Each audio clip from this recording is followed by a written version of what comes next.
కృష్ణుడు వచ్చాడే వచ్చాడే కృష్ణుడు వచ్చాడే యమునా తీరాన ఉన్న రాధను చూశాడే చూసాడే రాధను చూసాడే ఫ్రూటులేని గోపాలుడే సుటు వేసే భూపాలుడే మీసమొచ్చిన పాలుడే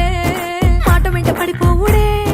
కటిక చీకటిలో కన్ను కడతాడే వెన్న ముద్దలని వెంట పడతాడే కోల చేస్తాడే కాలమేస్తాడే మాయలోడు వీడే హై బృందావనం నుంచి కృష్ణుడు వచ్చాడే